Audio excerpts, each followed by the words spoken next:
gigamit ra kita sa Ginoo aron ang oyong vantoy siblings mahimo usa na usab.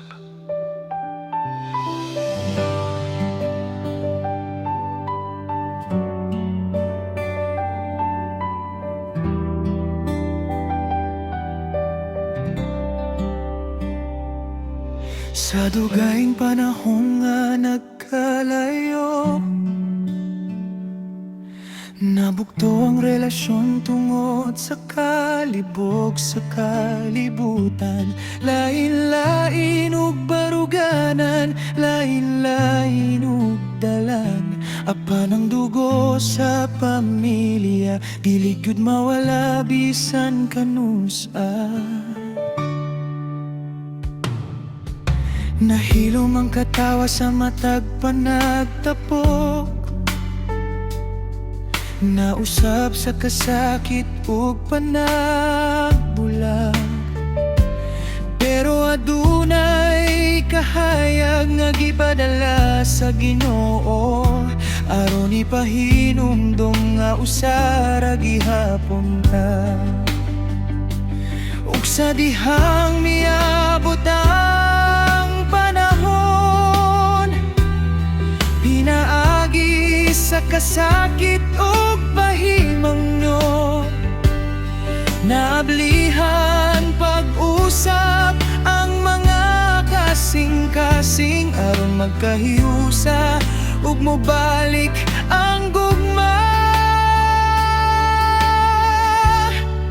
Oyong vantoy siblings, pamilya nga gitukod sa gugma ug paglaom.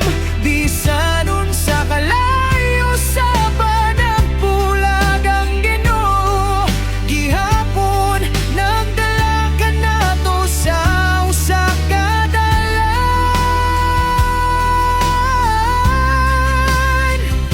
Mga kaliwat ni Oyong vantoy magkahitusa, magtinabangay hangtod sa kahangturan. Kining reunion dili lang tungod na to, gigamit ta sa Ginoo aron magbalik ang panagiusa.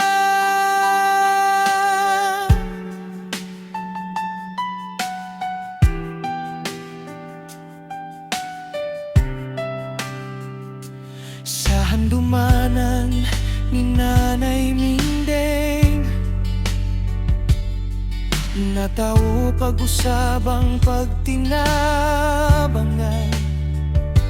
Mga luha na himong kalipay ug ang mga samad hinay-hinay nang naayo. Sa mata kumusta ug pagkakos, nabati ang tinuod nga pamilya.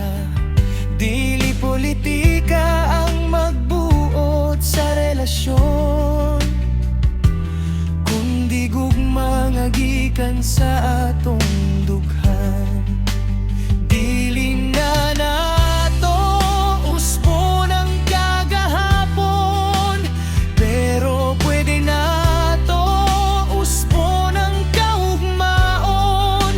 Magkupot ta sa usa ka pangalan, Oyong vantoy siblings, pamilya hangtod sa kahangturan.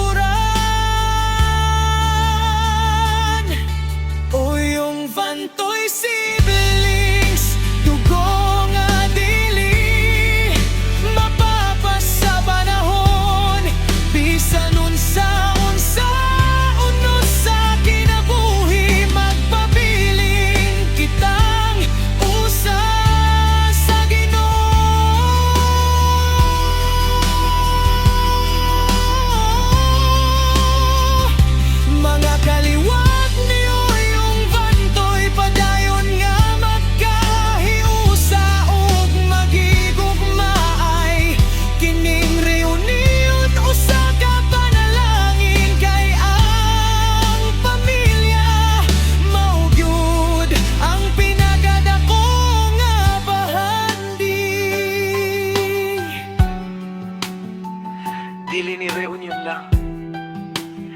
Kini pagbalik sa panagiusa sa pamilya, gigamit ra kita sa Ginoo. Aron ang oyong, Vantoy siblings mahimo, usa na usab.